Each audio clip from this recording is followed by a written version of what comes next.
This week, we talk about the final results of Nintendo vs. Yuzu, more PlayStation games coming to PC, Toys for Bob going indie, and more. All of this tonight, but first, on to that new Beautiful Bean intro.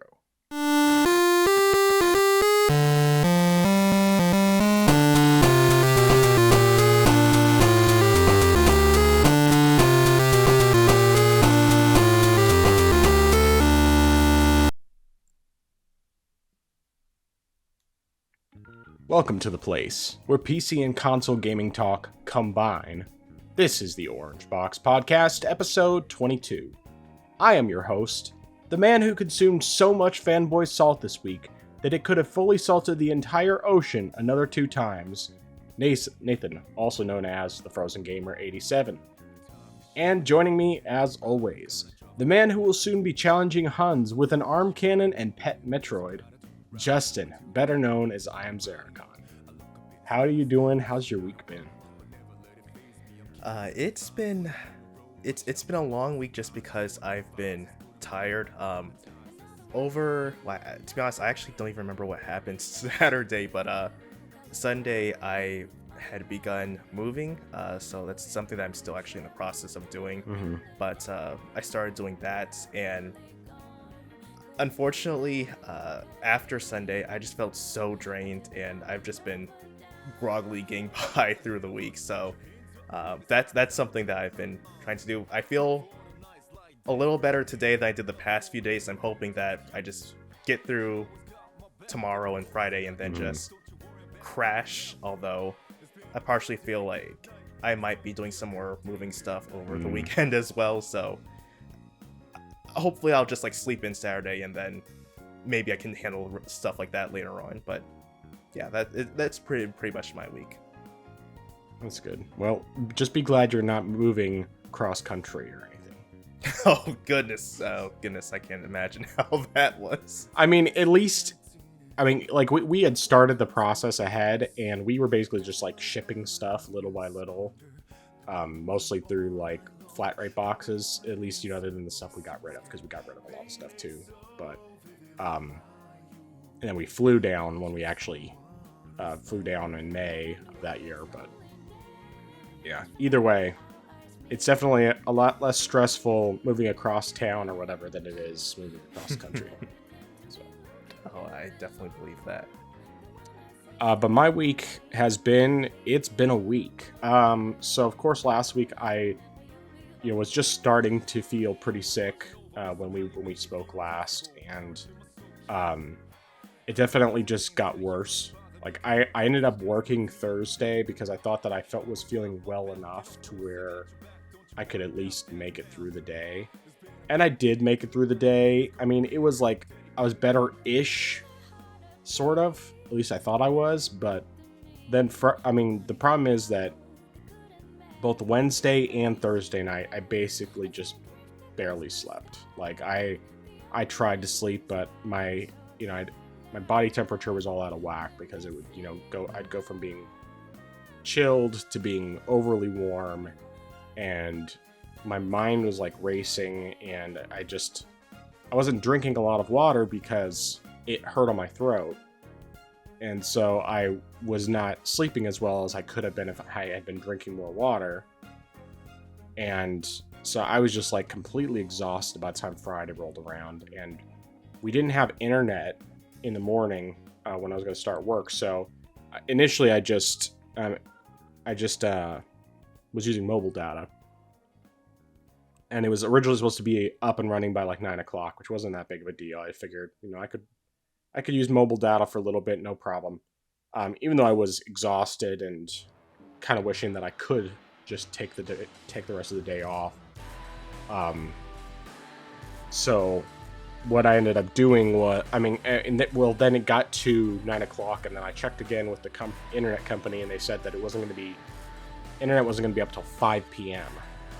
So it was just oh. I still need to remember to contact them about getting a credit for that full day for the time frame that I didn't have internet. But it just got to a point where it's okay, I think I'm going to work until what would normally be the halfway point of my day, which is about 11 o'clock. And then I would stop for the day because I didn't want to be using up all my mobile data on that.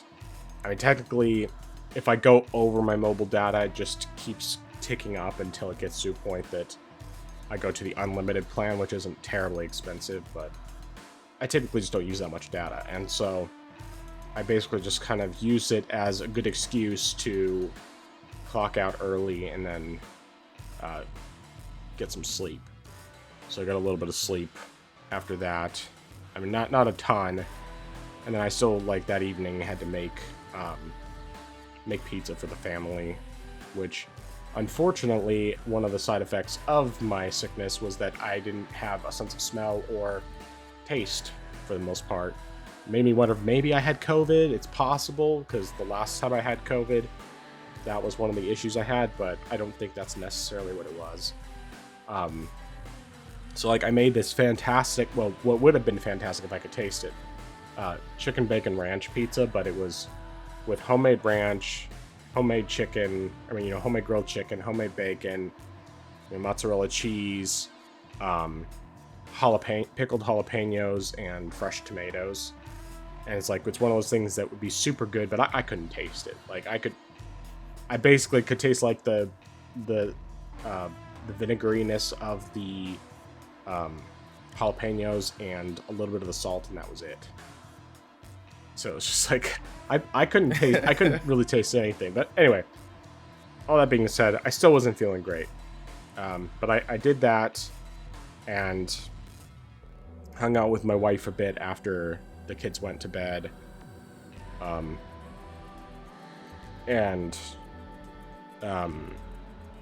Then didn't stay up real late. I think I stayed up till 8:30, maybe 9 o'clock, and then I went to bed.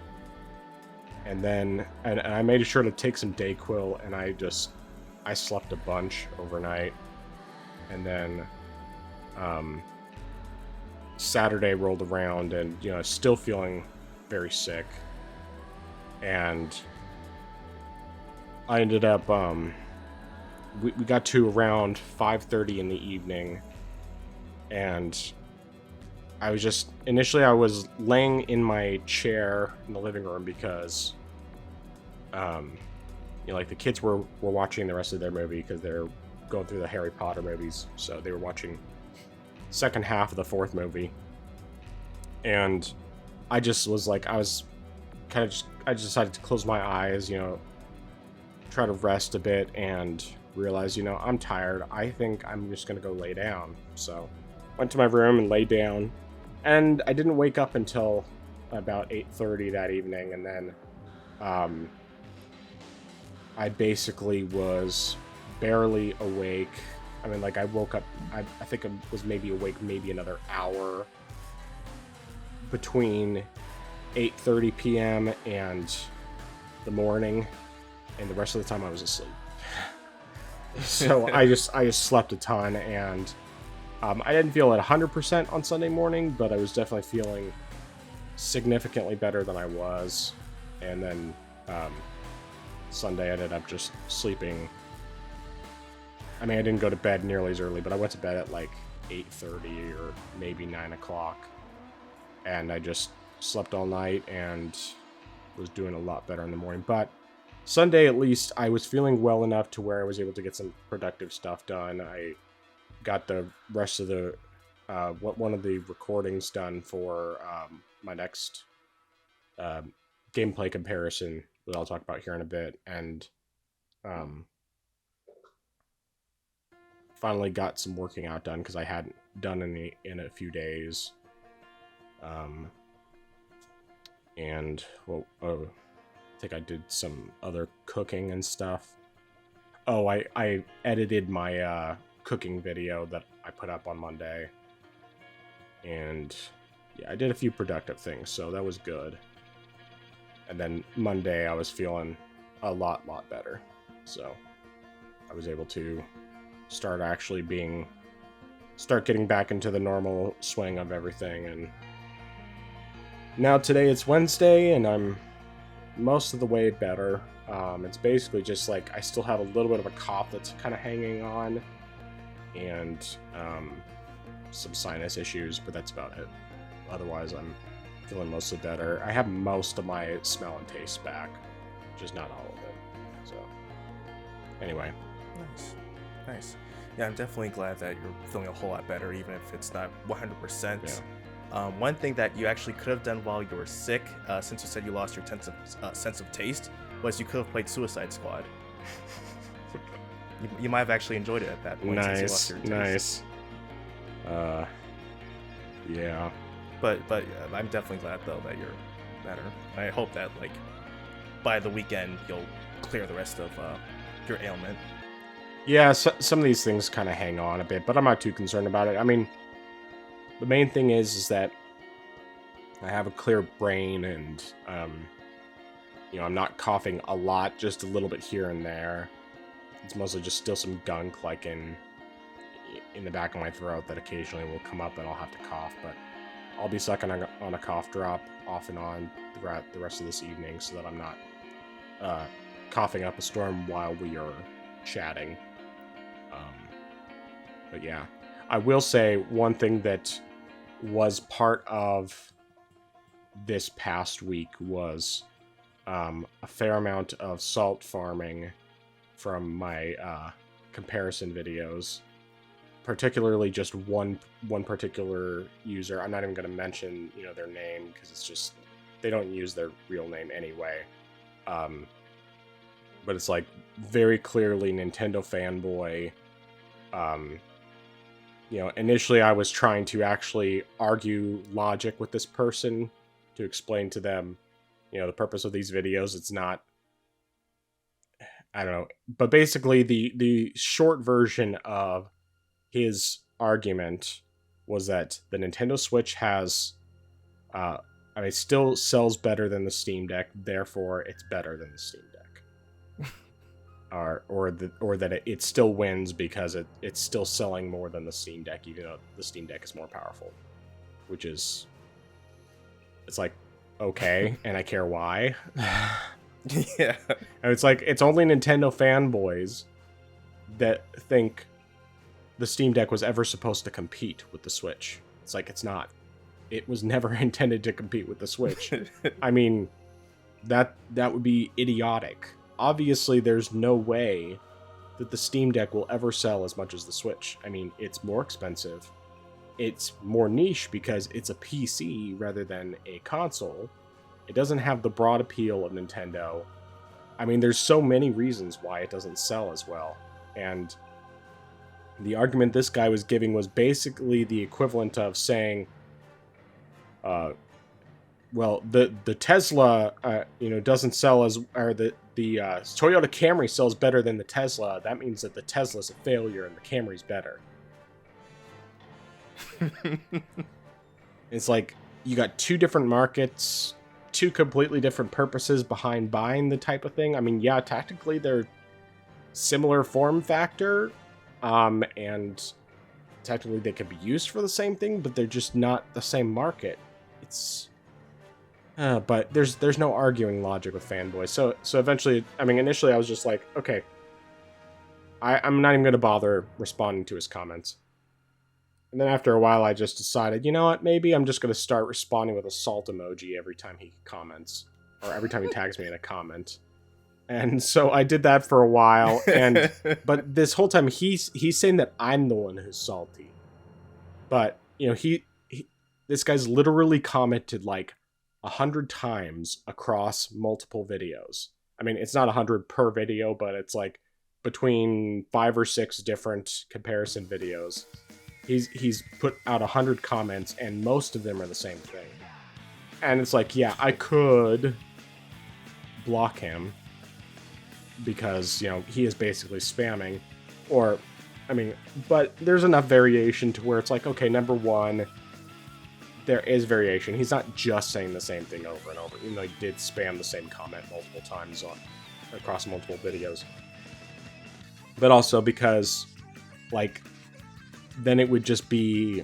I mean, he would think that somehow he was actually getting to me, and it's like, you're not. I don't care. You're annoying. You're obnoxious. But as far as I'm concerned, he's my biggest fan because he's commented more on my videos than any other person. And he's probably one of the reasons why I have well over 6,000 views on my Skyrim video already. And it's like I only put it out, well, less than 2 weeks ago. So, but yeah, anyway. Your own personal Harmon Smith. Well, no, the thing is that Harmon Smith, at least, honestly, I think Harmon Smith is more intelligent. I mean, like, Harmon Smith, he's misinformed and he doesn't understand what he's talking about, and he's obnoxious and annoying. But at least Harmon Smith, you feel like there's something smart there. It's just underneath that extreme thick layer of Nintendo fanboy stupidity. And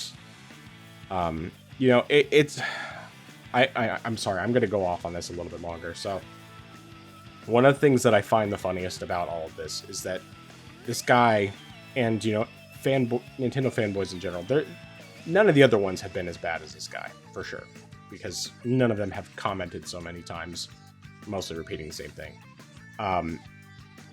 But he doesn't seem to understand that when I do these videos, I'm not hating on the Switch. I actually love my Switch. I've had the Switch since midnight, March 3rd, 2017. I have bought technically one of each kind of Switch with the exception of Switch Lite. And I have over 100 Switch games, and most of those I either have played or intend to play. Whether or not I've actually finished them is a different story, but yes, there are situations where I'm buying games because I want to do the comparisons, because I'm thinking forward, trying to build up my channel so that hopefully I can eventually get monetized and maybe even, start to bring home some sort of money from this. Eventually move away from a typical 9-to-5, but that's not something where I'm looking at it as this is going to happen. It's more like I would like it to happen eventually. But anyway, so I like doing these comparisons because I like seeing how they compare. I enjoy it. I find it interesting. And yes, in most cases the performance is going to be obvious that it's going to be way better on the Steam Deck than it is on the Switch. And in most cases, at least with like the third party 3D games, they're going to look better on the Steam Deck than they do on the Switch. That's just a fact. That's just the way it typically is. But I still find it really interesting to look at that side-by-side comparison, being able to see how the two compare, because even though there is going to be that obvious difference, the Switch still has some pretty good ports, for the most part. There are some that are trash ports, like The Outer Worlds. But I don't know. I find it fascinating, and of course, fanboys, they're so obsessed with their plastic box, and they have their identity just so wrapped up in it that they have difficulty acknowledging that maybe, just maybe, someone can actually do these things without necessarily having to hate the other thing that they're doing. It's like, if I hated it, I wouldn't be spending all this money on it, especially because I'm not currently making anything off of it. I'm just doing it because I enjoy it. And because it's getting views. People want to watch it. People are interested. And, there are definitely some examples of people where they go into it, even people who are more or less Nintendo, at least Nintendo fans, if not fanboys, but they can still go in and they can still be reasonable in how they view it. There's actually a comment this evening that I thought was hilarious. So this guy comments on the Skyrim OLED video. He says, the time it took for the Switch to start playing, Steam Deck ran out of battery. And I just thought that was hilarious because it's like, he's not entirely wrong. I mean, I think that the Steam Deck does decent enough on Skyrim, but like someone said that they think it gets about 5 or 6 hours for Skyrim on the base Switch, which, I mean, it's been a long time since I played on the base Switch with Skyrim, so I couldn't say 100% if that's true. And I'm pretty sure Skyrim on the Steam Deck is about, at least with my settings, is about 2 to 2.5 hours, somewhere around there. But anyway, yeah. All right, that's enough of that. Let's talk about what you've been playing this past week.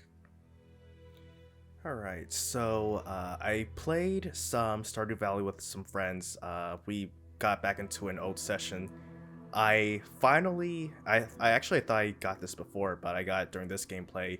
I got the Galaxy Sword, which is currently, unless there's some future patch that adds in more items, this is currently the best sword you can get in the game, so that's very useful considering the fact that we started going now to a new island, which was a few release updates ago, and that has some very difficult enemies, so the Galaxy Sword definitely is useful for that.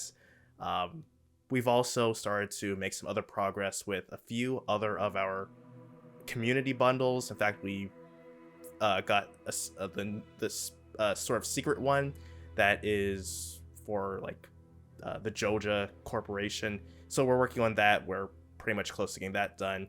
And yeah, so we've just been working more so on that and getting things rolling with that. And the other game that I've played was Metroid Dread. This was really partially just because I was at the time working on getting Yuzu up and running on my Steam Deck, and also trying to get Emu Deck running as well. For some crazy reason, I've been having issues with that, but just using Yuzu standalone, that actually worked, and so I've been getting Metroid Dread running perfectly well. It was a bit surreal playing the game on the Steam Deck, but so far it's performing pretty well, standard, 60 FPS. I'm interested though in trying to port some of my save data from my Switch over. So I'm gonna try to see if I can find see if I can somehow copy everything over, my information over to a micro SD card and then just bring it right on over, just because I really would like to have I really would not like have to necessarily start completely over and 100% the game completely, and then also try to get some of the also special images unlocked as well, and so that way I don't have to work completely from scratch. Right. So yeah, that's cool. Yeah, I eventually want to replay Dread because it is fantastic. I'd perfectly be fine with starting over, but more just because every time I play a Metroid game, I'm starting over anyway, so it doesn't bother me as much, but that's still cool. As for what I've been playing, so first of all, of course, I had already mentioned that I recorded my next game comparison for Switch versus Steam Deck, and that is for BioShock Remastered. So, I will say the Switch port really is a really good port. It is only 30 frames per second, of course, but it does look really good. It loads pretty well. I mean, I haven't done the actual like timers yet to where I could say exactly how long it takes. But one thing that the Switch version does have over the Steam Deck, and it might just be because of the fact that the Switch version I actually completed the game, whereas on Steam I only completed the original BioShock and not the remaster. But the Switch version, when you get to one of the initial loading screens where like it brings up the 2K logo, you can press A and then you can skip past all the rest of the loading stuff, whereas you can't on Steam Deck. And I think that it's probably just because of the fact that I haven't beaten the game on Steam Deck yet, or I mean on Steam for the remaster. So that is definitely a big disadvantage, but I haven't decided if when it comes to the comparison video, if I want to just show it with the full length for the loading, or for the menu, all the logos and stuff, because I don't think that the time comparison is going to be all that different. I think it's going to be very similar, at least until you get past the logos initially. But I haven't fully decided. I recorded it both ways just in case for that loading. But either way, of course, Steam Deck runs 90 frames per second, max settings and everything. Starting to play it again, like on the Switch version, you can do New Game Plus. And I'm assuming you can on Steam as well when you actually finish it. But I decided, okay, you know, I'll just mess around with New Game Plus a little bit. Because like, the initial... when you start up the game, like the introductory portion is the same regardless of whether you're doing New Game Plus or not. So everything goes the same. You don't have any of your additional abilities. You don't have any of your upgraded weapons, anything like that. But then when you get past that introductory portion of the game, which is all I'm going to be covering in the comparison, you have access to all of the previous abilities you had and all the previous weapons and stuff you had with all the upgrades. And so, just for fun, I was playing a little bit further with all these upgrades. And so, like, there's one of the early objectives that you have typically requires you have to go through various steps around the map in order to get the specific power that you need in order to catch these grenades that this guy's throwing at you, so that you can throw them at an obstacle to explode it so that you can get to him. But since I already had that power, I just caught it as soon as he threw it at me, threw it at the objective, and then I didn't have to do all that extra stuff, and then I just went and took him out really quickly. But as I was playing, I was just like, man, this game is so good. It's so good. And I just like, I was seriously tempted to play it. And of course, I mean, the fact is that I was having fun on the Switch version. The one thing the Switch version does not have, the one disadvantage to the Switch, apart from 30 frames, is the fact that it doesn't have gyro aiming, which is so unfortunate because it was such a missed opportunity. I mean, it works fine without it, but it's so much better with it, because then you have that additional, I mean, you don't have to spend as much time, you know, moving the joystick around in order to aim at enemies and everything. You can do all the fine tuning with your aiming, but yeah, I seriously love these games. And so I'm definitely, I'm going to have that one go up as my next comparison, and then I think chances are good I will end up doing the same with BioShock 2 and Infinite, because I have a feeling these are going to be things that people want to see. We'll see how all of that goes. But I didn't play it, and I'm not going to show any video of it. I'll just mention briefly, of course, you know, Hades was the comparison I just put out. I don't know where it's at view-wise. I know it's not as high as the other ones have been so far. I think people are less interested in the 2D games, but I will say that the performance is very, very similar between both versions. I did get someone commenting that I maybe because of the fact that I chose to run the game through Vulkan rather than DirectX or whatever it is, that I can't remember. You have two options when you launch the game, and I can't remember which one I had chosen, but it was probably the opposite of what this guy said, because he said that my load time was longer than his on the base Steam Deck, and so I'm sure that's probably what it was. It was probably just something I did wrong on that. And that there is supposed to be a way to get 16:10 resolution. It might just be setting the launch options, because I know that you can set like what resolution you can force a specific resolution. But I haven't really messed with it. So anyway, going back to what I've been playing. So we found out this past week about there now being a working Virtual Boy emulator on the 3DS. And so I was playing some Virtual Boy games. And they run great. They look great. The gameplay that I have filmed here, I kept the default red, which is what the Virtual Boy always displayed in. But you can actually change the color to pretty much any shade that you want it to be, so it's not just that harsh red color. But the 3D works perfectly. This is the kind of thing I was actually looking for in the past. I'd always hoped that they would do something like that, because it's like I never played the Virtual Boy other than trying the demo kiosk back when it was, like right when it had just come out in 1995, which is, of course, before you were born.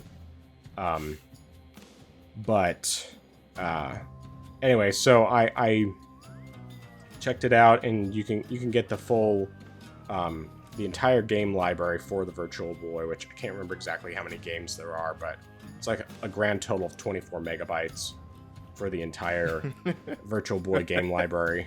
And the games that I tried out, the first one that I got really interested in, I was really interested in and played a decent amount, is technically it's Atlus's first Shin Megami Tensei game to be localized, and it's called Jack Brothers, and you just basically play as either Jack Frost or Jack-o'-lantern from which are demons from Shin Megami Tensei. And it's like you wander around a maze, and you have like a timer, and you take out enemies and grab keys that they drop or that are around the environment. And when you grab all the keys, then you can drop down to the next level. But the whole thing's timed, and every time you take damage, you lose some of that time that you have. And I didn't get very far in the game because, unfortunately, like the second stage, it's just a lot harder to not get hit, especially when you get to the boss at the end. And there's this emulator does not have save states, and or like just any sort of suspend points of any kind. So I don't know. I did not do very well on it, and I don't. But I really like it. Like, it's a fun game, and I like the style of gameplay. It's just it's simple and it's fun. But that timer just kills me. If it wasn't for the timer, then I probably could, I probably would have played more. But anyway, so I played a decent amount of that one, and then I also tried out several other games, but the most notable ones were, first of all, I tried one called Red Alarm, which is basically kind of like it's a wireframe game that's very similar to Starbox. And of course, with the 3D turned on, it's really cool, but it's pretty fun. I like it.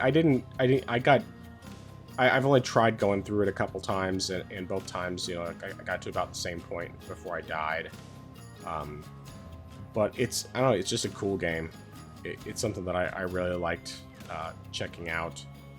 And then the last big one with that was the Virtual Boy Wario Land game, which is actually pretty cool. It uses a lot of the gameplay things that would become pretty common for 3DS 2D platforms in the future, where like you can bounce between like the background and the foreground for doing stuff and everything, and it's just legitimately a good game. So it's something that I very much would like to eventually get into. I've only ever played all the way through Wario Land 3 for the Game Boy Color, which I played on 3DS. That's about it for that.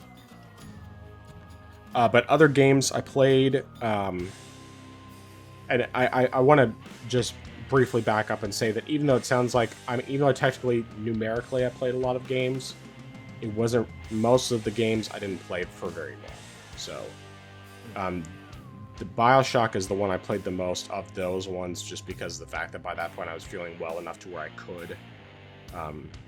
But the other games I played, so I played a little bit more Dark Souls Remastered. Gameplay that will be shown here is just gameplay I recorded last week, but um, I didn't play super far into it. I can't remember where I said I was last week, but I did get past the Gaping Dragon, and I was getting ready to go to Blighttown, but actually I did technically start going to Blighttown, but then I realized, I don't have anything to help with poison, so I had to get back out of the depths so that I could go up to the creepy old lady and grab the poison moss things or whatever they're called, and some more like homeward bones and stuff. But yeah, I did not try using the dung pies on the Gaping Dragon, mostly because he's not hard. I had summoned someone, just some random co-op person, and they had been just like wandering around killing stuff for me before I went down to fight Gaping Dragon. And when I actually went to fight Gaping Dragon, it's like, yeah, it didn't take much of any effort to cut off the tail, and then once I cut off the tail, I didn't have any issues with dodging the attacks for the most part. It was just not a hard fight. But I didn't play a ton of Dark Souls, but it's mostly just because during the time of being sick, I just felt like my brain was getting so overly... What's the word I'm looking for?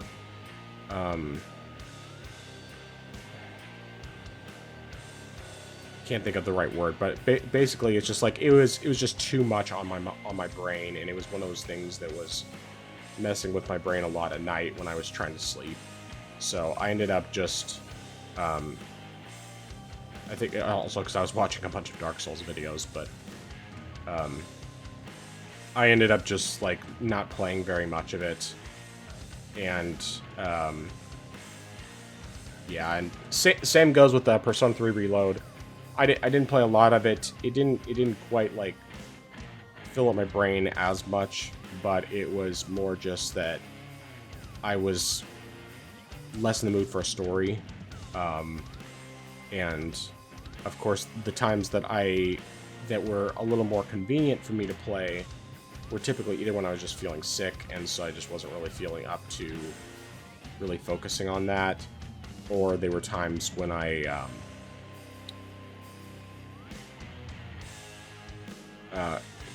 times when we were like, when we would try to have something going on in the background, and then I just couldn't do it. So but I did end up starting up a game that I've had for a while because I got it for free, and that is Death Stranding.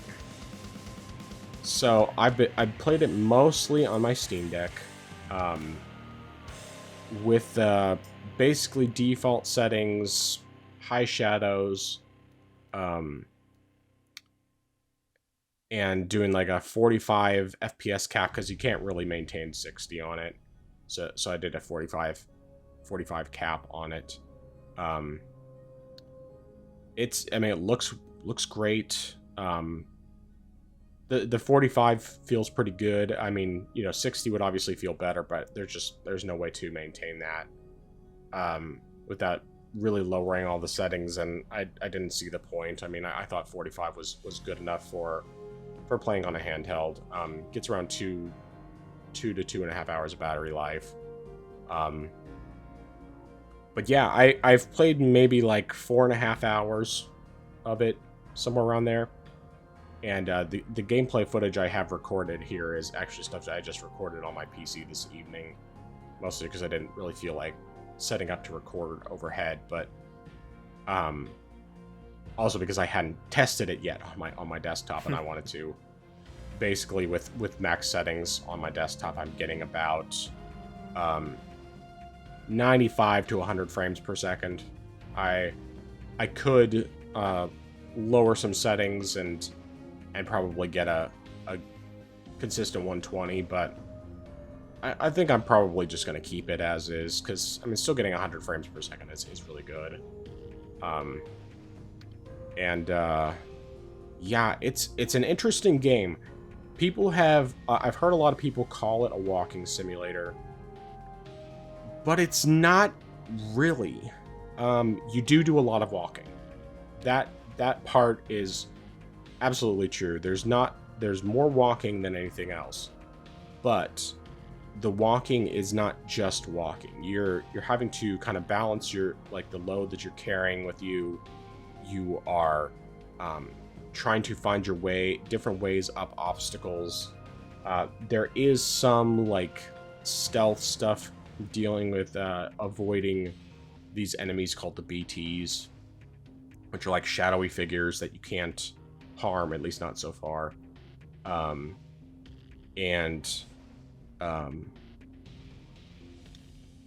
what else was there? There is a limited amount of combat that I've had so far.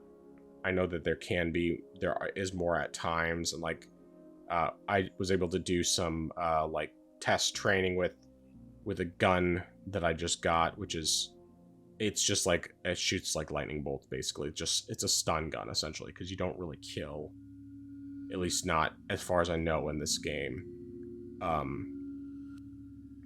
And I don't know how to explain it all exactly, but there's a variety of things to it, and it's just interesting. It's definitely one where I can see myself continuing to play it because the bit of story I've gotten so far has been intriguing. And of course it's, a Kojima game, which, Kojima fanboy.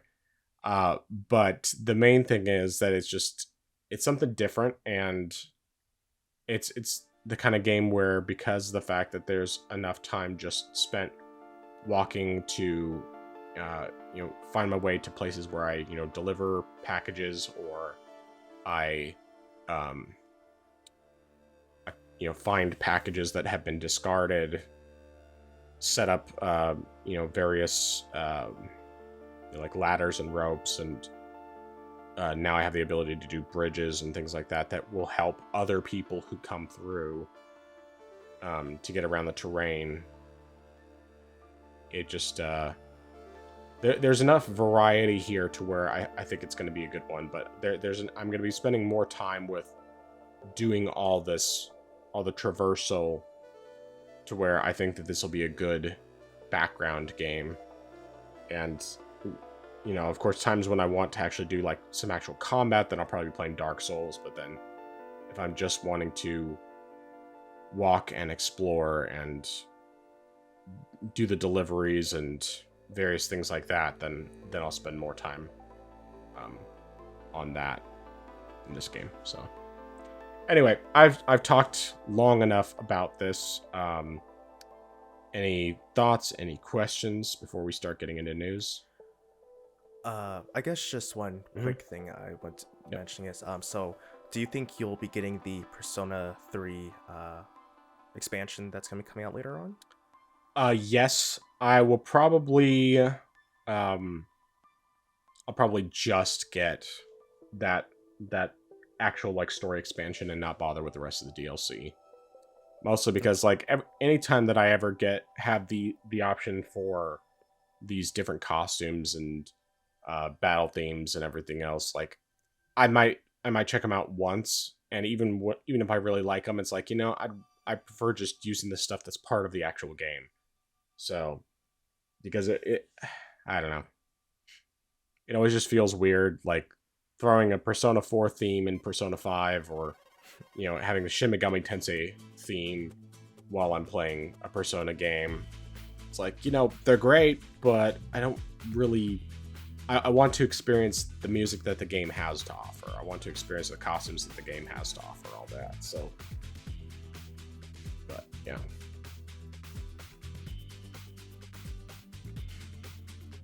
Anything else? No, sir. All right. Well, let's get into the news. So, first of all, and I just realized that I forgot to actually copy this information over. So we, of course, last week we talked about the fact that Nintendo was suing Yuzu, and basically, the short version is Yuzu was going to go to court against Nintendo, and then a couple days later, we found out that Yuzu had settled with Nintendo. They get for $2.4 million, and they had to pull down the Yuzu emulator. They also pulled down the Citra emulator, which is their 3DS emulator, and that's basically it. I definitely have some thoughts on this, but I want to hear what you have to say first. It's definitely a very disappointing thing, and also I thought I had heard that the Yuzu devs also handed over the domain name to Nintendo as well. Mm-hmm. And at the time when I first heard about this, or at least or at least during when we had been discussing it last week, I didn't even know that they had been the developers for Citra. And I actually think that Citra being pulled is the biggest thing here, really. And it's the worst thing to happen, because while Yuzu is the premier Switch emulator, Citra really actually is, as far as I can tell, the only 3DS emulator that we had. We have another Switch emulator, and of course, in the wake of Yuzu being pulled, there have been a couple copycats with slightly different name, which I think are pretty much just maybe slight different variations of Yuzu, as far as like think from like the actual source code that was actually saved before it was pulled down. So we're good, I believe, on the Switch end of emulation. But for 3DS, I think that one is going to possibly, I mean, sure, people have most likely pulled the source code before that was pulled down. In fact, unfortunately I missed the actual official source code, but I think I found a link on the Wayback Machine. I was able to find a possibly older build, so I downloaded that. But I think that's possibly going to set back emulation for 3DS even further, because, like I said, that was the only main 3DS emulator that we had. So, considering the fact also that 3DS isn't even in production anymore, there are no new games for it, so it's like, oh, this really hurts a lot, like, for people who want to play it and possibly play it in a better way. But I think this is just a horrible situation all around. Granted, it's, on one hand, it's good that, say, the Yuzu devs went to court and, say, lost, and then that would set a precedent. But granted, I'm pretty certain Nintendo wouldn't have preferred this other alternative of going to court and losing and having that precedent set that emulation's completely fine, and that they possibly, couldn't even sue any other devs that made that. So that's possibly why they wanted to settle as well, out of court, so that way, Nintendo didn't want to take that gamble. I mean, Sony tried to sue a dev before, and they lost in court, so I'm pretty certain that Nintendo didn't want to repeat that incident. But it does suck, I think, for the team having to pay $2.4 million. That's a lot of money. And so, I mean, granted, if it's total, maybe they can pay it off within, the next 30 or so years, if it's like for the entire team combined. But like, if it's per person, that's gonna really suck. But yeah, it's a sad situation. So I have some mixed thoughts on this. On the one hand, I will say when it comes to the backups, essentially, of the source code and everything, the alternate versions of the emulator, I think one of them they called Zuyu, or something where it was just basically backwards, and then the other one they called Suyu. Because it's like, are they're challenging Nintendo? That doesn't seem like the smartest idea. The Citra one, I can't remember what I read about that, but I seem to think that it wasn't even necessarily that Nintendo said that they had to pull Citra, but it's more that because of the fact that it was in some way connected with their Patreon, potentially, that they basically said we have to. I mean, or maybe they just decided to be proactive and pull it because of the fact that they didn't really want to get sued again for it and have to pay even more. But I'm pretty sure Citra, that people definitely have backups of it, so we have that at least.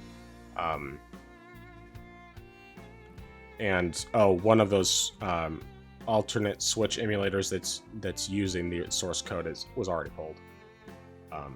Not the Suyu, the other one, but yeah. So it's here's my thing. If all they did was create these emulators, they never took any money. They didn't have their Patreon where they were, I guess, making a pretty good amount of money from it. Then I would definitely be more along the lines of, this is bad, really bad. And I'm not saying necessarily that this isn't bad, but what I mean is that I don't feel like they would be justified in asking Yuzu to pull this down. But because Yuzu was essentially making money off of it, I mean, even though they weren't putting it behind a paywall, but they were still making money off of the development of this. And yes, of course, people were basically getting additional support and all that for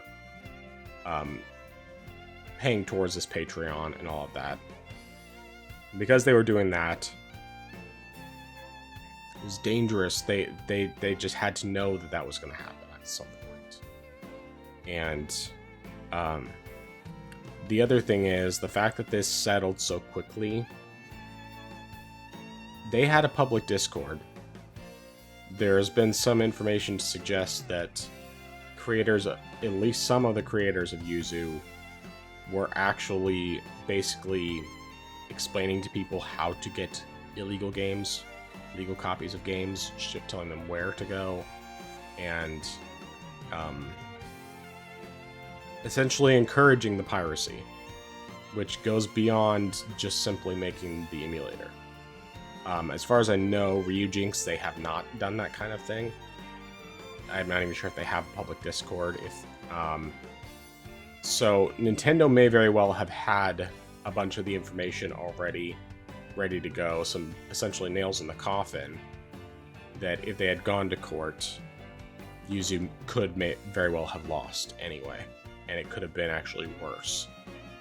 So it could very well be Nintendo said, hey, we have all this information, we have this evidence right here, this stack of evidence, and you can settle with us, or this information can be put to the courts and then you'll lose.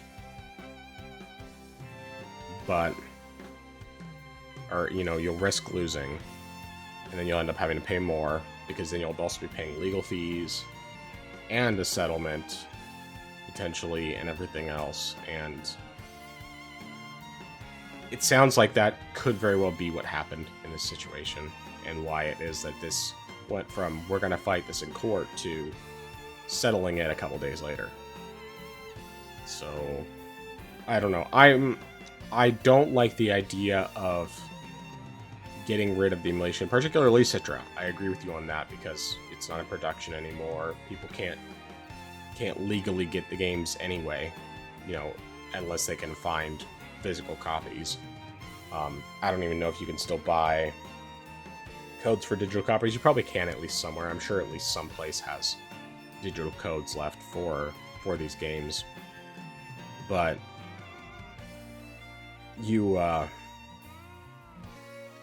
when it comes to this, especially because of the fact that the Switch is still their active platform, I at least understand where they're coming from. I don't know that I necessarily like it, but I also don't know that I necessarily...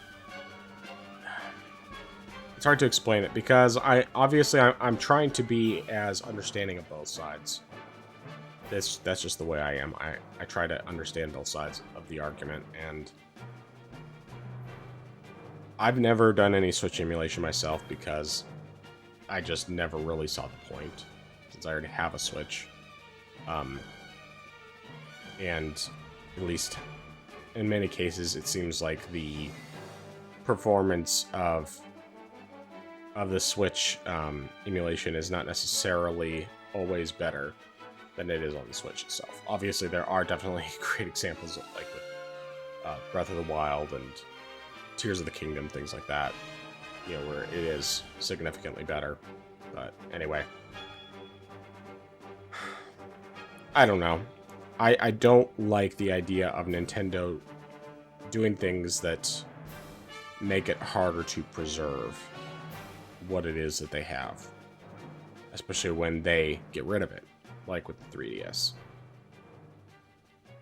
But with the Switch emulation, I mean, if these guys were in fact actually encouraging the piracy, not just by their emulator existing, which I don't think that encourages piracy in and of itself, but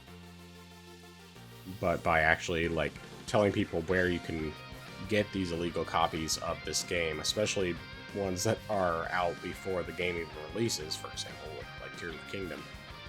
I mean, you mess around with Nintendo ninjas, you can't really expect to get out unscathed. Just, I don't know. Not sure if all that makes sense. I kind of talk around in circles, but yeah, anyway. No, that makes sense, and I actually do agree with that aspect, because I didn't actually know about that part about the devs actually pointing to where you could actually download the game. So that actually makes more sense as to why they were actually targeted and stuff, and it's at least targeted as of now, as opposed to say they could have been targeted months or even say years ago. Right. And for example, Ryujinx also hasn't been hit either, so that does make sense on that end. So I do understand why that's happened there. So it does seem more reasonable to me now. But granted, like as you mentioned, like still Citra, that is definitely a big loss right there. Right.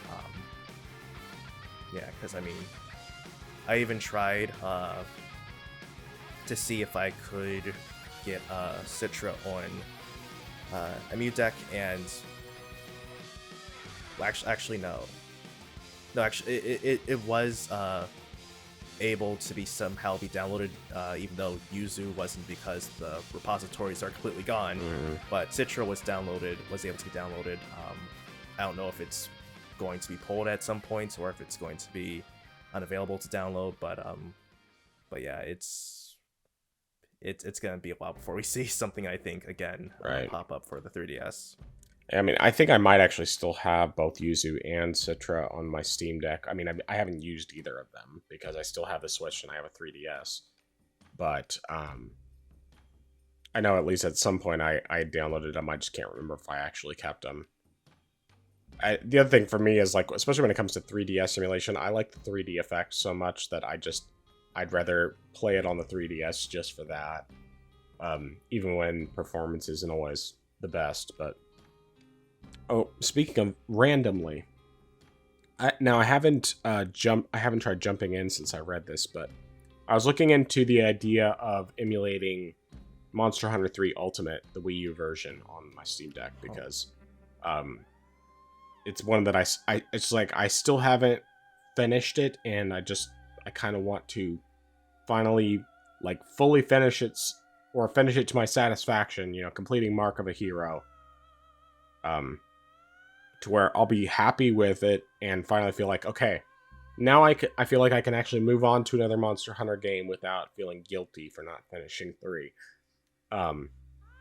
When I was looking into this, so the Wii U version, I guess, was only 30 frames per second. I haven't been able to find definitively whether or not it can run at 60 on the Steam Deck, because sometimes emulation just doesn't work that way. But interestingly enough, and I didn't realize this, apparently the 3DS version by default runs at like 45 frames per second in 3D. With the 3D turned off, it's supposed to run at 60. Wait, what? Right? What? Now, I mean, I have to check it out, because I'm like very skeptical that that's actually true.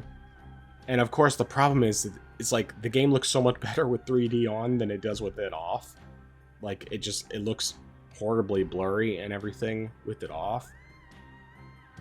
But like it's, I mean, the Wii U version is a port of the 3DS version because it was designed for the 3DS first. Well, 3 Ultimate was anyway, or 3G as it was in Japan. But yeah, I need to. I'll have to check that out. I forgot to check it earlier, and I want to find out if that's actually true. Because, I mean, like I like playing it on 3DS better anyway. But shoot, if it's already running at a higher frame rate on 3DS, I'm just gonna stick with the 3DS version because it's like then I don't have to go through any hassle in order to play it. I just continue from where I left off. That's where I put most of my time into that game anyway. So, wow, that's incredible. I mean, why would the 3DS one have better performance and not the dedicated console with more power? That's well, I mean, you look at like Monster Hunter Generations Ultimate, that's only running at 30 frames per second, and that's basically a 3DS port. It's like there's no excuse for that game to only run at 30. True, but Capcom intentionally handicapped the Switch version because they wanted to keep it on par, so that way for the crossplay between 3DS that it would be That's fair. true. I forgot about that. So, but yeah. Okay, that makes sense. Yeah. Anyway. All right. Any other thoughts on that before we move on to the next topic? No, sir. All right. So we got a couple of really cool things that came up today. Well, actually, I guess I should say there was a rumor late last week, that we were going to get ports of 2 different PlayStation games coming to PC. One of which is one we've known about for a long time because it was in the Nvidia leak. The other one was very surprising to hear about. Now, I'm going to first talk about the one that was from the Nvidia leak, which actually got officially announced and is now available for pre-order as of today, and that is Ghost of Tsushima. Officially coming to PC May 16th, which is my anniversary, so I won't be playing that day. That's the date of my 15th anniversary, so I will not be playing that day. But I will definitely be preloading it on both my Steam Deck and my PC, and then when I have a chance, I will definitely be playing it on both places. So there's a variety of different pieces of information we have about it. It's kind of funny doing a comparison. You'll just have to like watch a comparison video, watch the trailer for the PS5 version, and then watch the trailer for the PC version. And it's like, PS5 version, dynamic 4K, 60 frames per second. So, it's not going to stay 4K all the time in order to maintain the 60. From what I've heard, it does maintain the 60 really well, which is great on PS5. On PC, you have like a bunch of other features. You can do up to, well, let me just bring up the Steam page real quick here. So, 1 second here.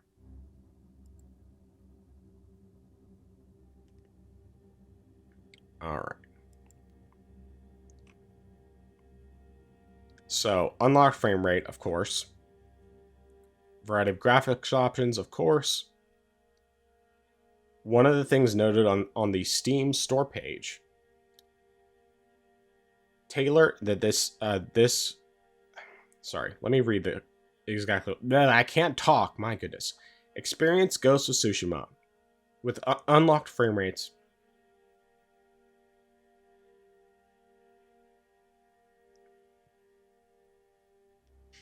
Experience Ghost of Tsushima with unlocked frame rates and a variety of graphics options tailored to a wide range of hardware, ranging from high-end PCs to portable PC gaming devices. So in other words, it's confirmed to be optimized for Steam Deck and other portable PCs.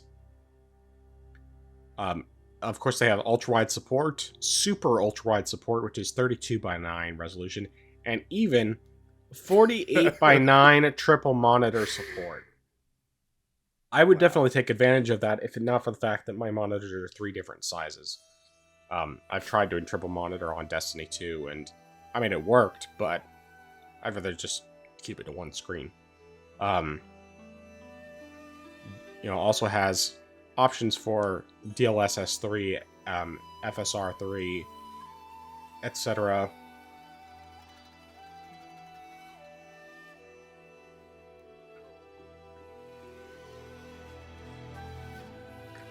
And then, of course, it has access to all of the PS5 DualSense features, as long as you have it plugged in to your PC. And then, all the same features as the PS5 version. So, the co-op and the Iki Island DLC, all of that stuff. So, lots of good stuff. Thoughts on this? Wow,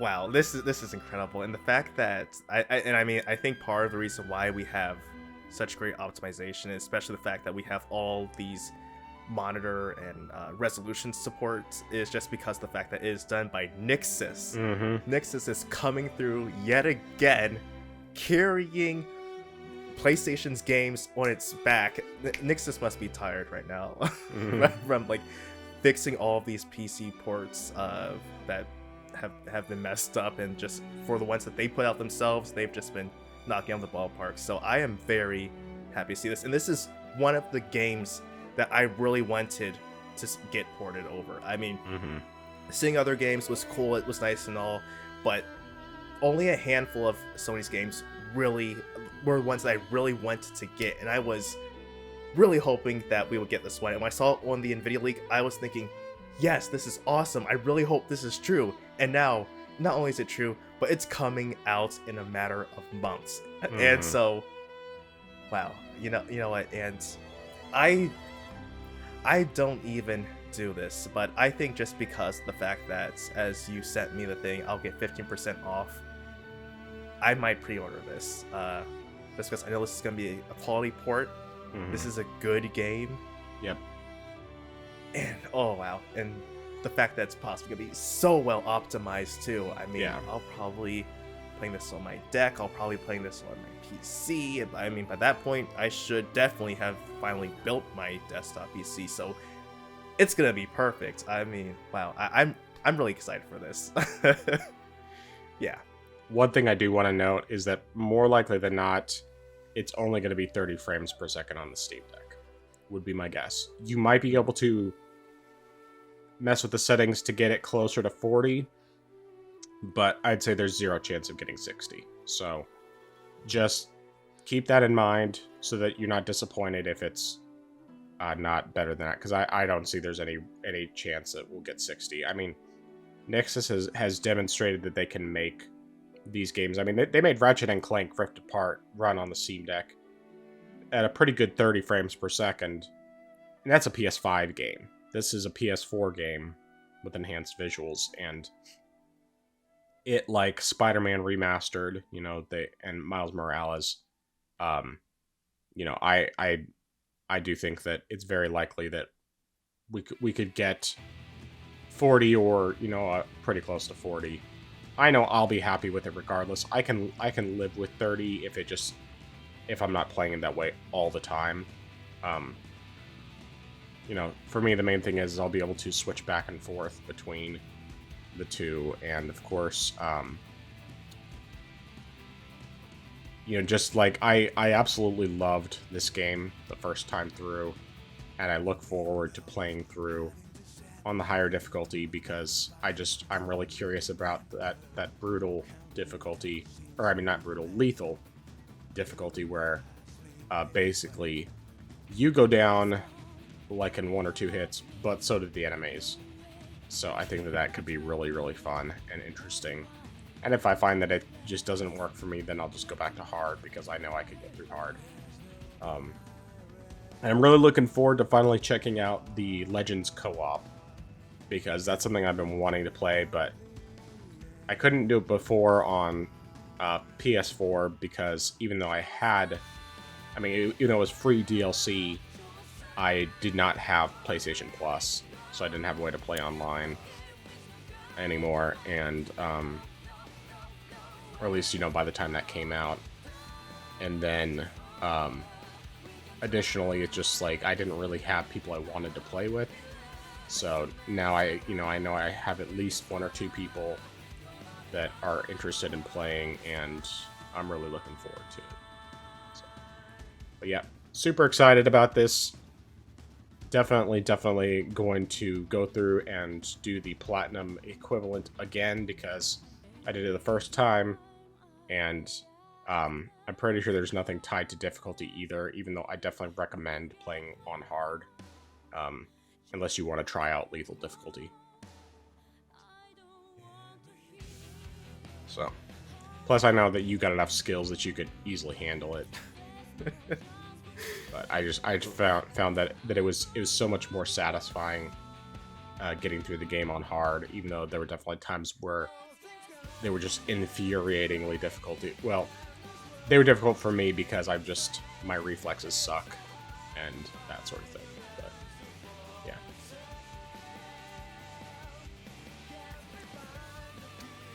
But do you have any other thoughts before we move on into the next potential PC port? Oh no, we can talk about this one. All right, so of course, we had talked previously multiple times about games we want to see on PC. No, it's not Bloodborne, but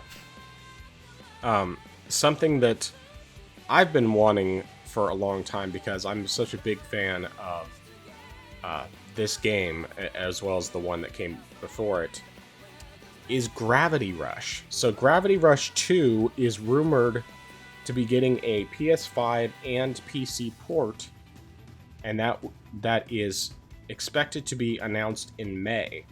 And if we're going based on the pattern we've seen lately from Sony,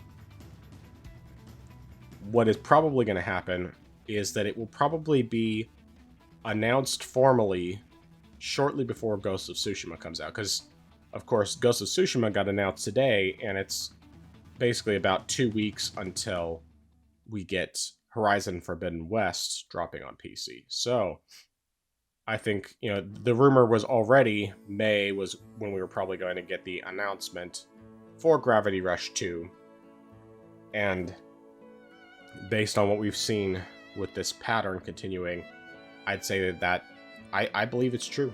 I think it actually is true, and of course, they've been working on the Gravity Rush movie, so there's that on top of it.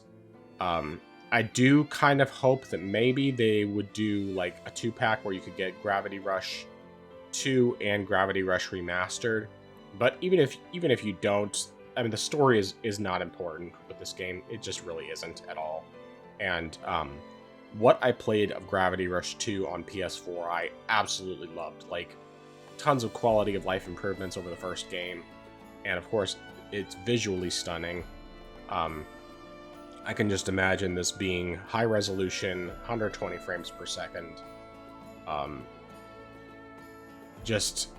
think that this is going to be a fantastic game to bring over, and I never thought it was going to happen because Japan's studio got closed, but I guess Sony's just decided that because of the fact that this is a game that didn't really reach a very wide audience, that it's smart for them to release it, to re-release it on PS5 and then also bring it to PC and expand the audience. And I think it's actually going to do really well. Well, at least on PC I think it will, because there's kind of like the weeb audience is stronger on PC, I believe. But your thoughts? Yeah, this definitely came as a surprise, and as you mentioned, it is a bit disappointing that it would just be Gravity Rush 2 remastered and not have one.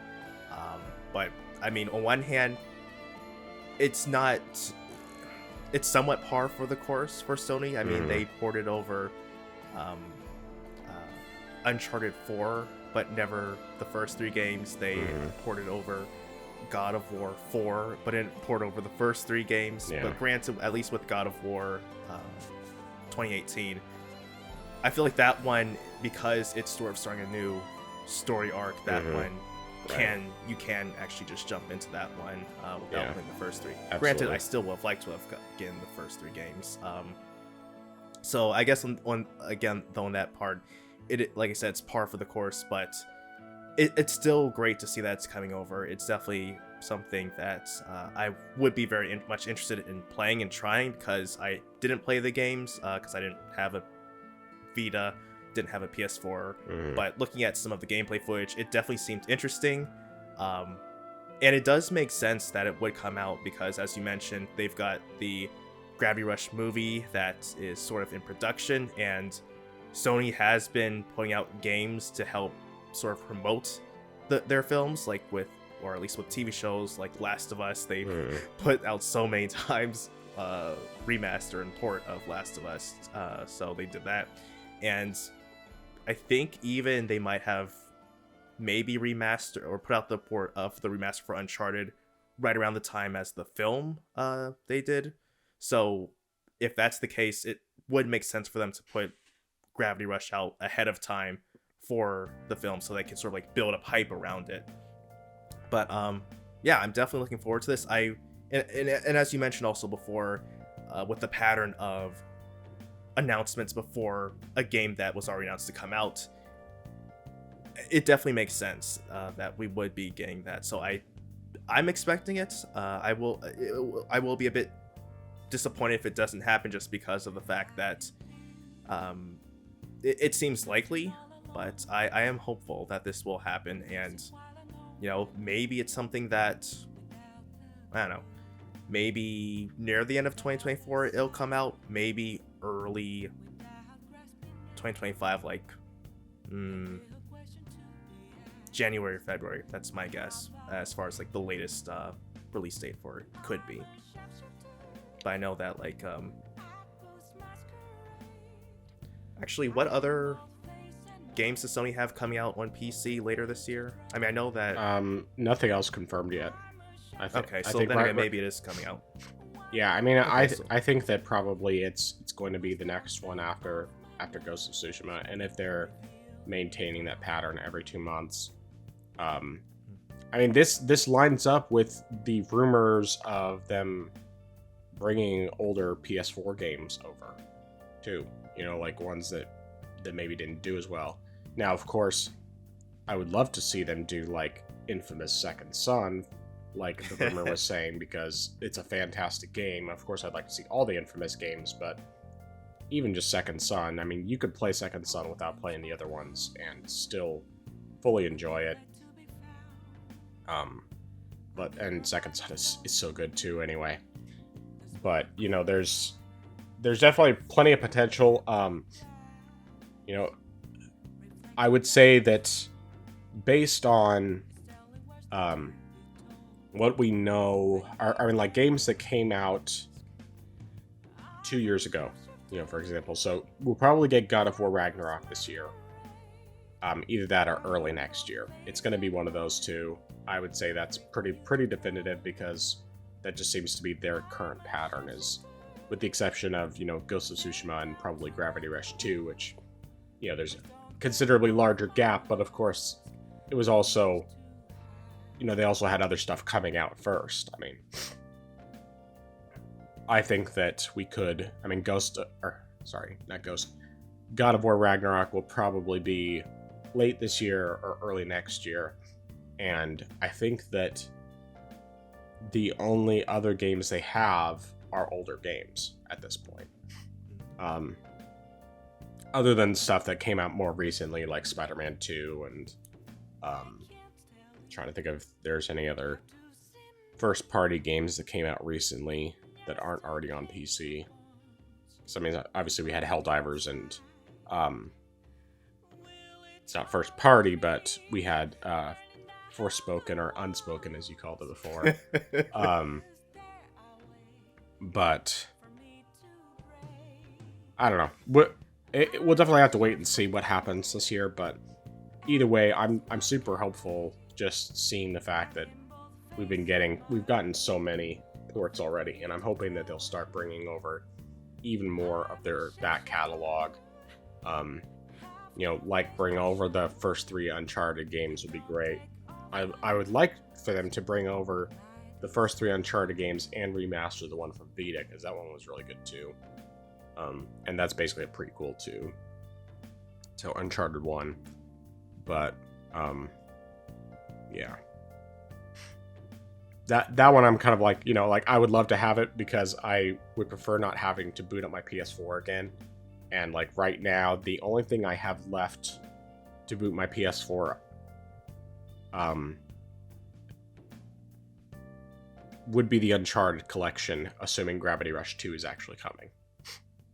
I mean, I guess technically Gravity Rush Remastered, but I have Gravity Rush on Vita already, so if I really want to play it handheld, I already can play it handheld. And I already platinumed it anyway on the Vita, so. But anyway. Any other thoughts on that? No, sir. Just looking forward to that. To both the games. Yes, sir. And switch this. I forgot to add that in. So one of the things that one of our other stories tonight is that Toys for Bob, which is the developer of remakes such as the Spyro Reignited trilogy and the Crash Bandicoot Insane trilogy, as well as the recent Crash Bandicoot 4 and I'm trying to remember that other Crash Bandicoot game they just brought out.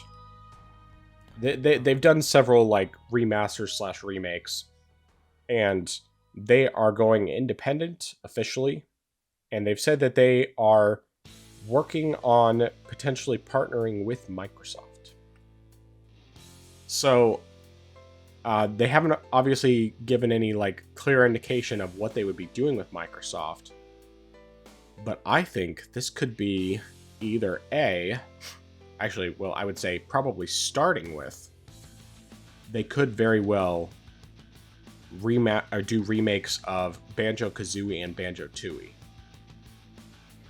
which are, of course, owned by Rare, which is owned by Microsoft. And, it would be right up their alley with what they've already done. They could take what are already fantastic games, fix up the controls, and obviously, make it visually better, and then bring them out. Of course, could be other things as well. But what are your thoughts on all this?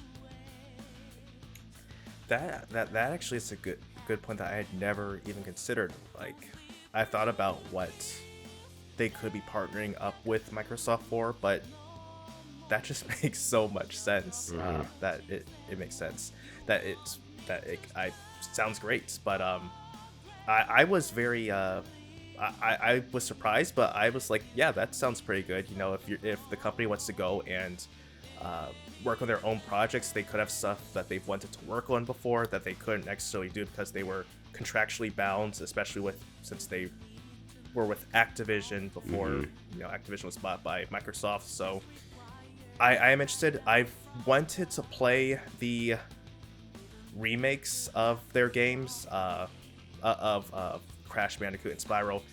I only didn't because it was Activision. I didn't want to support Activision, but because they're going independent, I am very excited to see what they'll do, and I will definitely go ahead and purchase their games and go ahead and play them because from what I've just seen and from what I've heard, they put so much care into the games, especially the fact that certain cheats and exploits in the original PS1 games they actually kept over, so people who wanted to say, especially people who were trying to speedrun the games and trying to do the same cheats as in the PS1 days, they kept them in so people could actually still use them in the remake. So I thought that was a great attention to detail. So so seeing that them have that much passion, be able to do that in their own projects, I think is incredible, and so I'm really looking forward to hearing what they do. But if they also, decide that they want to do Banjo Kazooie, Banjo Tooie, that would be amazing. And who knows if they even wanted to say do. I mean, this probably won't happen because it's been so long since that was even mentioned or even teased. But if they wanted to do Banjo 3E, Yeah. that would be very interesting to hear from. As long as it's just not our joke game of Banjo Kazooie Nuts and Bolts 2. As long as it's not that, I hope. But I'm very happy for them. I think this is gonna be good for them. Yeah, and I mean, I think that Banjo 3 actually would make perfect sense. So, my theory is that they partner with Microsoft to remake Banjo Kazooie and Banjo Tooie, and then they either work with Rare or just completely independent of Rare and make Banjo 3, because they'd renew the interest in it just like they did with Crash Bandicoot, where they remade the original trilogy and then made Crash Bandicoot 4. So I would say that seems very likely, and it's like, they would be the perfect team for it. They've demonstrated, as you said, that they really take great care to be faithful to the original games. Now, I didn't play the original games on PS1, and of the remakes, I've only played some of the first Spyro game. Which what I played, it was like, okay, this is like classic 3D platformer. This is my kind of game. Like, I love the classic 3D platformers with Collectathon and all that. I love that. But I didn't get super far into it.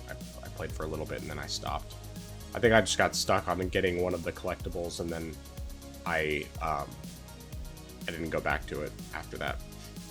But either way, I think that this is cool that they're able to be independent now, and the fact that they're at least trying to partner with Microsoft is an encouraging thought, because I think that is a really good opportunity to bring back Banjo-Kazooie the way it should be brought back, and not just limit it to being on Nintendo Switch Online. Well, I mean, I guess technically it's on Xbox as well, where you could probably get it for 60 frames per second, whereas the Switch Online, it's 30.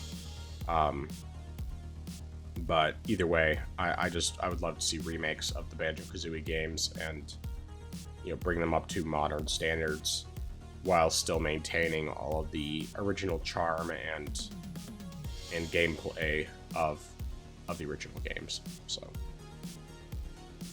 very cool stuff. All right. You want to go ahead and cover the next topic on our list? Yeah, sure thing. So, WB has gone ahead and done some introspective thinking, because in light of the sales of Suicide Squad. So they said that they're going to discuss how they're going to make games moving forward, especially this was coming from the Warner Brothers Discovery head, JB Perrette. And he said, "We're doubling down on games as an area where we think there's a lot more growth opportunity that we can tap into with the IP that we have and some of the capabilities we have on the studio, where we're uniquely positioned as both a publisher and a developer of games." And that's primarily aimed towards games that are more live service, mobile, and free to play. He also said that WBD's recent gaming output has focused on AAA games for console, and that's great when a game like Hogwarts Legacy sells 22 million copies and becomes the best-selling game of the year. This kind of success is never guaranteed in what he says is a volatile market. And he also pointed out that the latest big game, Suicide Squad Kill the Justice League, was a disappointment for the company.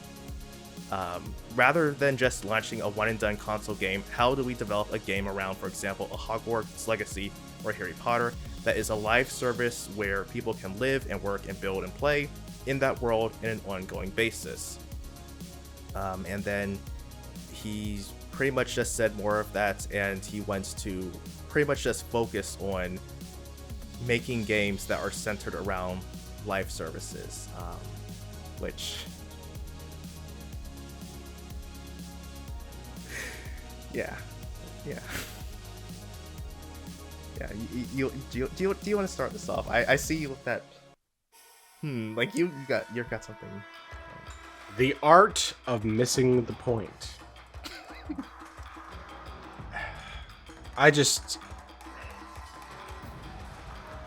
People like this, like, they don't understand what it is that they need to do. Like, I get the idea that the one and done, that idea is something that they're concerned about because it's a way that, I mean, they want something where they can have more continual revenue. And like, I definitely understand doing a free-to-play game, you know, being able to do microtransactions. So it's like, okay, people can go in for free, but then they can pay to, you know, basically they can bring in more revenue this way. So from that standpoint, like, I get it. But I think that part of the where he's missing the point is not really understanding why Suicide Squad is unsuccessful. And there's various reasons. Number one, it's because of the fact that they don't respect their audience. Number two, it's because of the fact that they didn't respect the established Arkham version of Batman that was in 4 games if you count Arkham Origins, 5 games if you count Arkham Origins Blackgate. You know, this beloved version of Batman that people love, and they just completely disrespected him. Then on top of that, they made a game that was not at all what people wanted. They tried to make it into a live service, over-the-top, crazy action game where they're like jumping around or flying around. I mean, you have Harley Quinn flying, or like swinging on invisible whatever. I mean, basically being Spider-Man, and, you know, flying around shooting stuff. And of course she, you know, murdered Batman, you know, completely disrespectfully in the way that he was killed, and just like all sorts of other garbage. It's like, you have to understand, if you make a good single player game, people will buy it. Which is why you look at a game like Hogwarts Legacy, which was, I believe, pretty much just about the best-selling game last year, with the exception of, you know, like Call of Duty. I mean, all you have to do is put out a game that's good, that people want. And from what everyone has said about Hogwarts Legacy, it's a great game. And on top of that, it's something that people wanted for a really long time. Whereas with Suicide Squad, they put out a game that nobody asked for. What people wanted was another Batman Arkham game. Even if they decided to say Batman is dead, or, you know, that we are treating him as though he's dead, that he didn't actually die at the end of Arkham Knight, that he's alive, and like they decided to do, let's say, Batman Beyond. You know, they could do a Batman Beyond game. It would sell gangbusters. Even for people who didn't grow up with the cartoon, which, you know, a lot of people nowadays didn't because they're so young. But, you know, like, I didn't even watch the cartoon because by that point I wasn't really watching it anymore. But I'm super interested. I love the idea of a Batman Beyond game. They could have done something like that and it would have sold really well. Now, granted, it wouldn't necessarily have the continuous source of revenue, and I get that. You know, there are ways that they can do that, but these single player games, they can make money on big single player games and get positive feedback, positive goodwill from the customer by simply putting out a good game. And they just don't seem to understand that. So it's like, yeah, okay, you want to make a live service free-to-play game that's in the Hogwarts Legacy universe. Okay, that's probably a smart idea, because people love it. But thinking that having these single player games is not sufficient, it's like, well, it is if you make a good game. Simple as that. Anyway. Go ahead. I'm going to try not to retread all of these amazing and excellent points. A couple I might have to just because I want to add something else, but you pretty much nailed it completely. They did not respect their core audience. And in addition to even the Batman Beyond that you mentioned, I think there was also possible concepts art for a potential, maybe not even Batman Beyond with Terry McGinnis, but also possibly continuation where Damian Wayne actually steps in. Yeah. Which, even though I am not, well, I'm not the biggest Damian Wayne fan. In fact, I even in some continuities outright despise him. I still think that it would have been interesting to see him in the next iteration of the Batman game. And if they did have Batman Beyond with Terry, I would have loved that. I thought that would have been incredible, but they didn't do it. And the fact that I think at one point there also was a rumor that Rocksteady was going to possibly make a Superman game. Even though Superman sadly has had a bad rep with video games, I think Rocksteady could have done him some justice and give him a proper game. While Batman has been a mixed bag in the past, he still at least had some good and decent games. Superman never got a decent game. I think maybe the closest to a decent game would have been Shadow of Apocalypse for the PS2, Xbox, and GameCube. But at best, it was decent. Rocksteady could have done the same thing they did and completely redefined a Superman game and showed everyone how it's done. But they didn't do that here. And I think I almost even want to say that this might have just been a rumor, but I almost even felt like there was supposed to be a Justice League game as well at some point. Maybe this possibly would have been a precursor to the Suicide Squad game.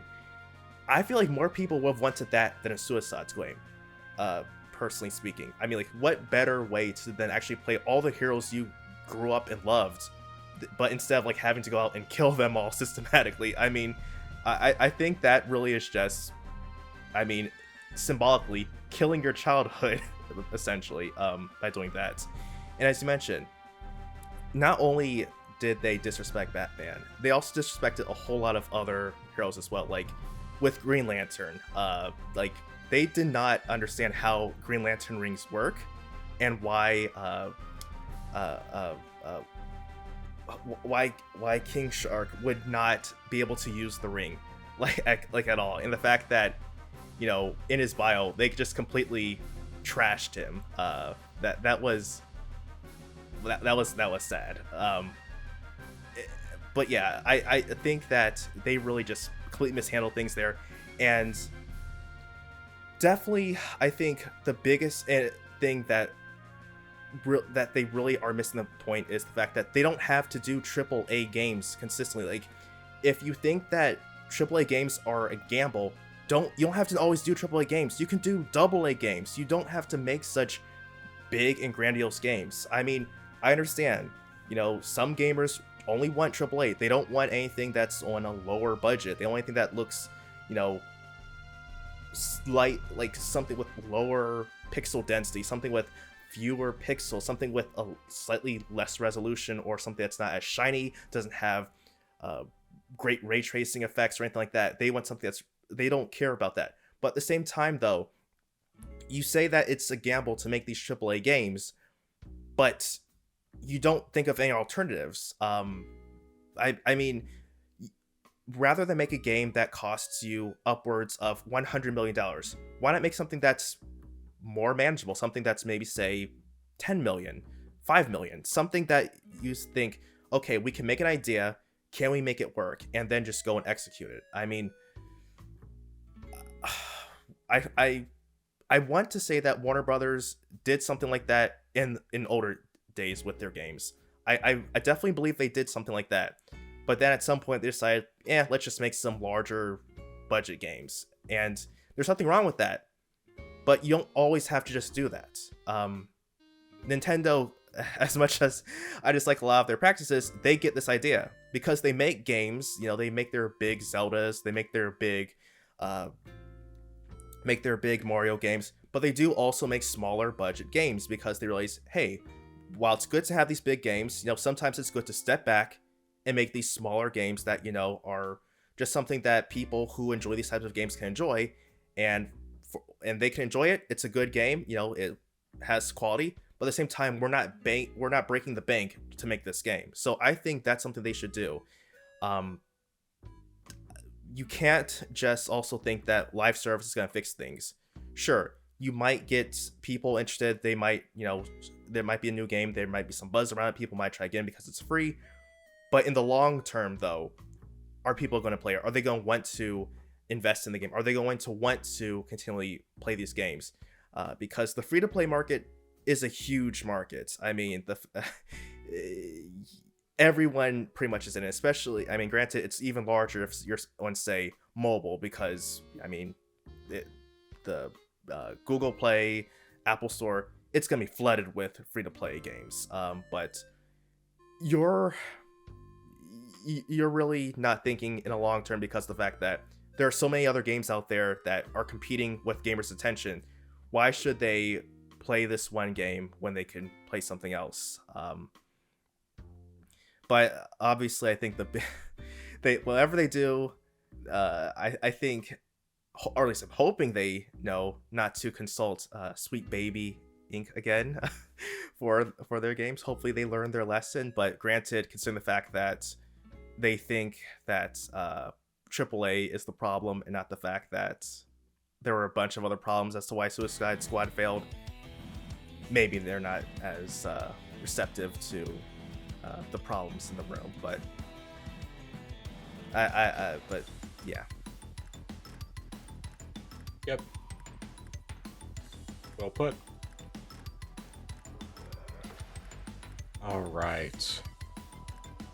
Let's see here. And we still have, oh yes, this last topic here. So last week we talked about this supposed ransomware group that was claiming that they had hacked the Epic Games store and that they had stolen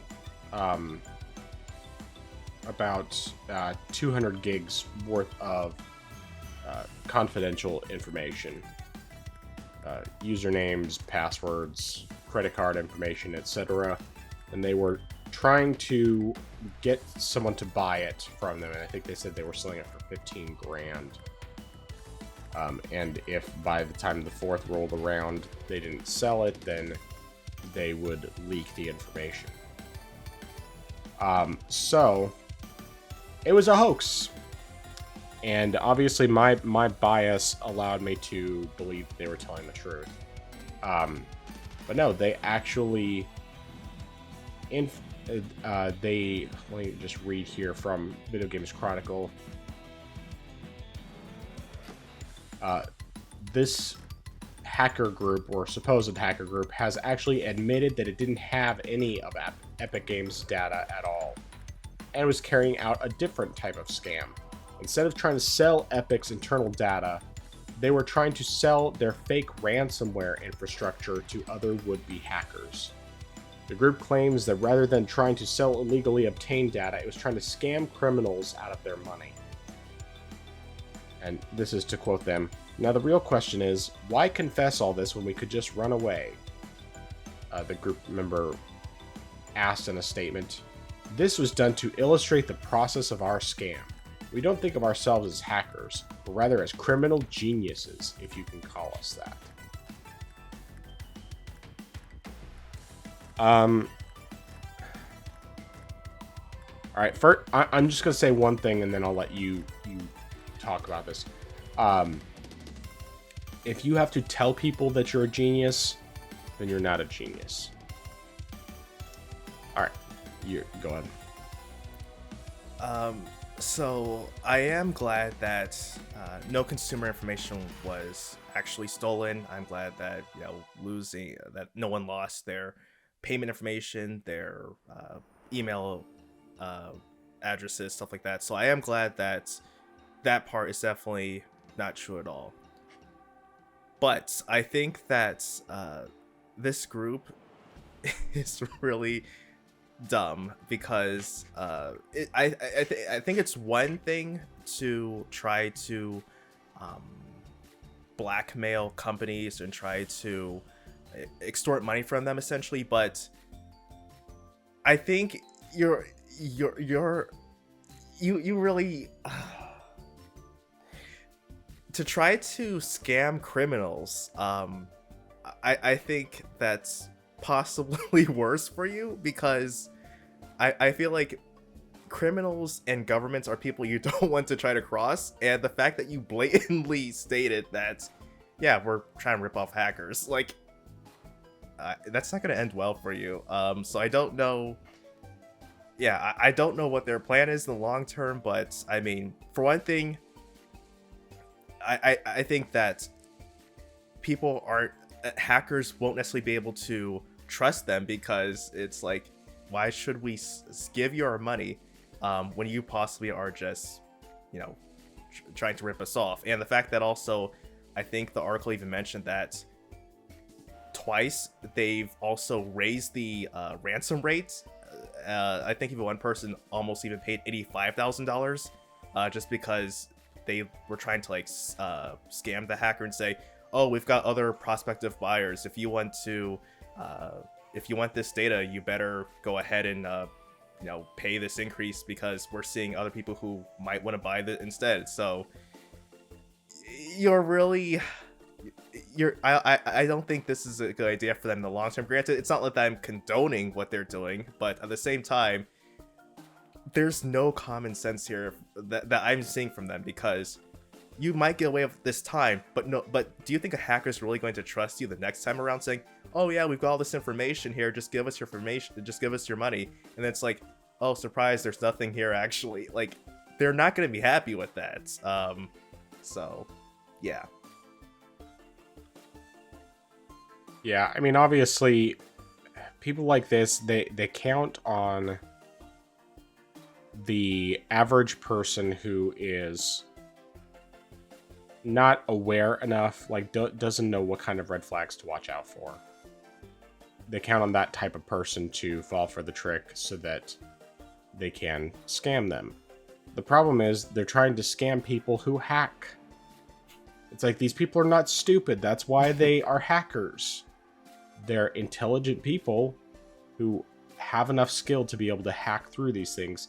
More likely than not, these are the kind of people who, if you tried to get them to take some malware, they would look into it and they would figure out it was malware before they opened it up.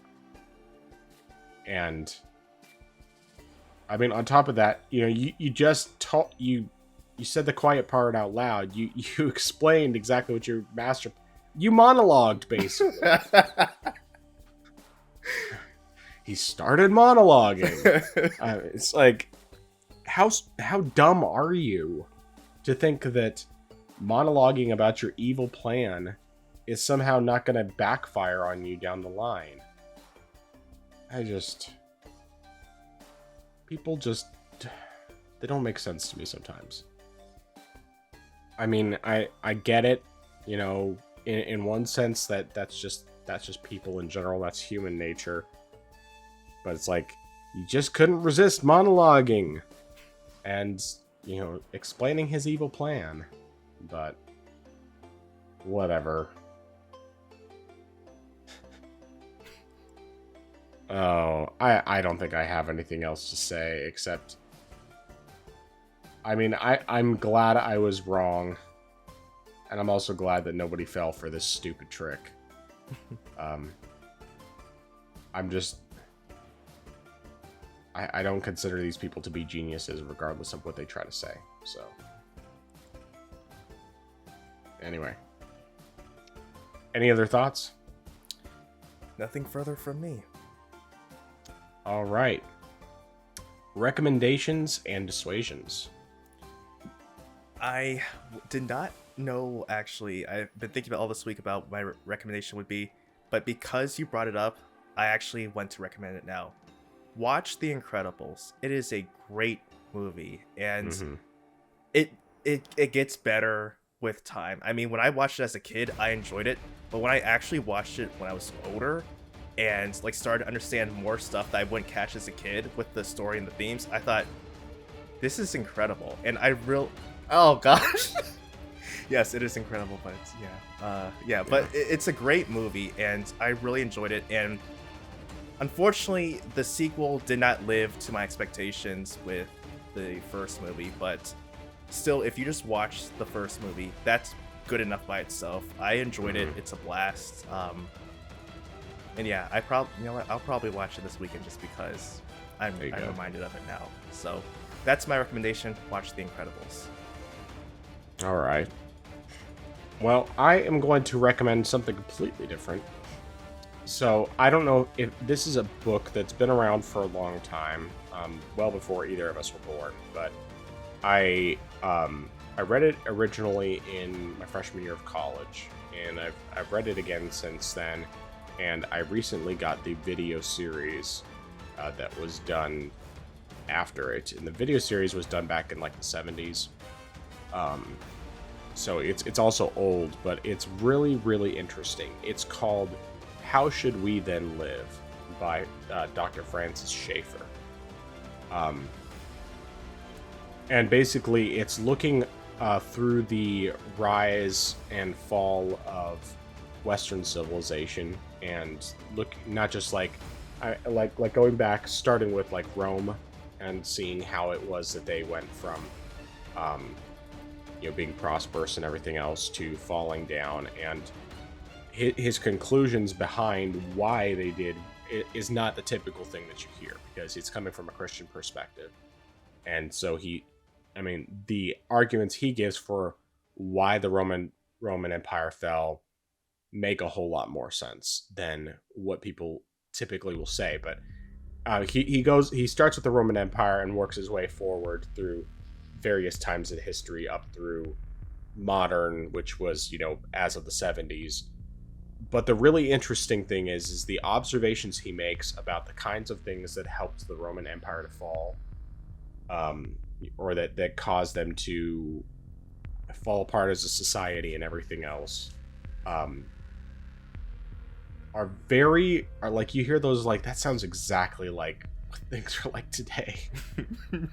Like, I mean, it's incredible from that standpoint. And I thought that it's back when I read the book in college too, but it's still just like, it's surprising. The book is really really good, and I recommend the book over the show. I mean, the miniseries that he did is great. The main thing is that it's not as easy to find, because I mean, like, you can buy the DVDs and you might be able to find it digitally somewhere. I'm sure you probably could, but it's not as easily accessible as the book. And the book it's not a difficult read. I think the whole book is like maybe 300 to 500 pages, something like that. It's not super duper long, but it's just super fascinating. And the fact that it is a history book, so even if you don't like history, it's a really fascinating read, and it's just interesting to see how the kinds of observations he makes about what happened throughout history and how it matches. I mean, like, it matches so well with what we see today. Even talking about when it gets to talking about like modern day, or his modern day, um, and like how media treats what's going on around, like how they present the news and everything, and just, I don't know, it's super fascinating. That's all I really have to say about it. Um, as an alternate recommendation, though, this is really just for people, primarily for people who are on West Coast. It's not really going to affect you, because you don't have this over on the East Coast, not as far as I know anyway. In-N-Out Burger. It's fantastic, incredible burgers. So good. It's basically like, I know they have it in California, Arizona, I believe Oregon and Washington, Nevada, Utah, and Texas, I believe, are all the places that currently have it. It's coming to Tennessee next year, which I'll definitely be checking out the next time I'm in Tennessee after this year, because I'll be in Tennessee this year, but of course it won't be open until next year, so it would probably be 2026 that I would actually have a chance to go to one there. But anyway, In-N-Out Burger, really great burgers. Because of the fact that I haven't lived anywhere near one since I lived in California, the only time I have In-N-Out is if I make it myself, which is it's close enough. It's not quite as good as the real thing, but it's close enough. So that's what we had for dinner tonight. We had we did In-N-Out clones. But anyway, so yeah, that's my recommendations. Dissuasions. Okay, my dissuasion is if you can help it, and I mean this might not apply to everyone, especially depending on your situation. But if you can help it, don't move the day before you work, because that's going to mess you up on the next day. So either say move on a Saturday, or take a day or maybe 2 days off when you're moving, so that way you can have a day of rest before you hop back into your job. Like I said, it might not work for everyone, depending on your schedule, depending on your work environment and whatnot, but if possible, don't do it. Save yourself a little bit of inconvenience, and get yourself some rest. That's a good one. My dissuasion is going to be that if you have to be up early, or earlier, like if you have stuff that you have to do the next day, don't stay up too late every night. Make sure that you actually get some sleep, because too often, I mean, I know for me this can be an issue. There have been multiple situations where I have stayed up much later than I should, and even if that's only till like midnight or something, staying up too late and then having multiple days in a row where I don't get enough sleep, and then I'm just exhausted. And it's just so much better to make sure that even if you're a night owl like I am, and you still tend to get up early like I do, that you can actually get enough sleep to where you feel well rested, and then you just function better across the board. So yeah, I think that's it.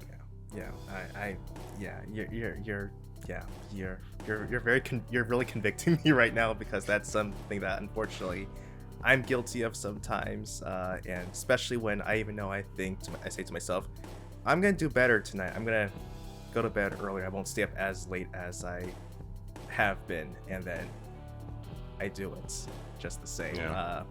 So I'm gonna try not to do that now. I'm gonna try not, or as often. Yeah, I mean, I'm still gonna stay up sometimes. It's just after last week, I was so exhausted from being sick and everything else, and just not sleeping well. I mean, that time it wasn't even that I didn't go to bed early enough. It was just that I slept really poorly, and it wasn't until that I finally actually took the time to go to bed really early and sleep that I was able to feel so much better. So. All right. Anything else? No, sir. Well, where can people find you? They can find me on my channel. I am Xeracon on YouTube. So that you search for that. IAM XCRACON. So youtube.com/@IamXeracon.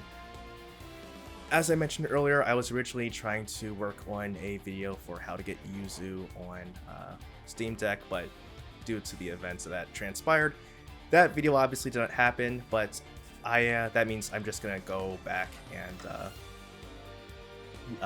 finish getting my recording done for the Joker video that I was working on. And okay, I'm not even gonna make any promises right now because I feel like I still might be doing some moving over this weekend. So, but Yeah. either way, next video is going to be Joker. We'll see when it comes out. That's all I'm gonna say right now. We'll see when it comes out. Yeah.